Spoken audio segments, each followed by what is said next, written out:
Autre mouvement pour le renforcement latéral. On est en appui sur le côté, un coude au sol, bassin stable, colonne vertébrale en neutre, avec la taille bien éloignée du sol. Coude de terre sous l'épaule, genoux serrés et fléchis en angle droit. Alignez les genoux et la main au sol en utilisant le tapis comme repère. Bras de ciel tendus, avec la main posée sur le mollet, tête dans le prolongement de la colonne vertébrale, épaules basses, omoplate stabilisée. Pour le mouvement, on effectue 5 à 7 répétitions de chaque côté, une élévation du bassin et du bras de ciel, les genoux restent serrés. N'oubliez pas d'effectuer le mouvement de la sirène, c'est-à-dire un étirement sur le côté, entre les deux côtés, afin d'étirer les obliques et les poignets.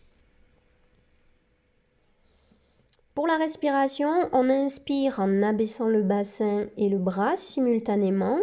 On contrôle bien le retour. On va effleurer le sol et sur l'expiration, on maintient les genoux serrés et on lève le bassin à la verticale en gardant les deux hanches l'une au-dessus de l'autre.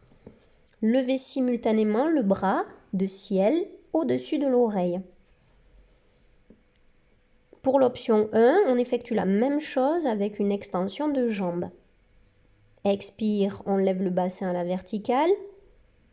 Inspire, on abaisse le bassin.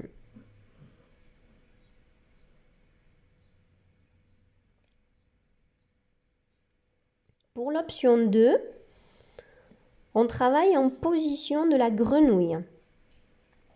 Main au sol, en avant de l'épaule, ouverte vers l'extérieur, alignée avec le pied posé à plat. Le pied de la jambe de ciel est posé à plat devant l'autre cheville. Les deux genoux sont bien ouverts en position de la grenouille. Le bras de ciel est tendu.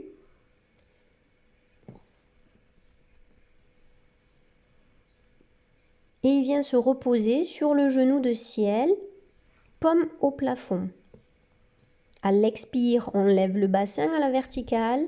On aligne bien les hanches, l'une au-dessus de l'autre en gardant les jambes fléchies.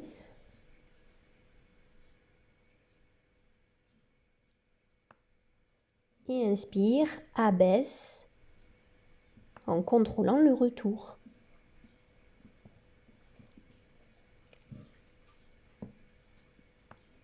Si c'est trop difficile, bien sûr qu'on peut reposer le bassin au sol entre chaque répétition. Sinon, on vient juste effleurer.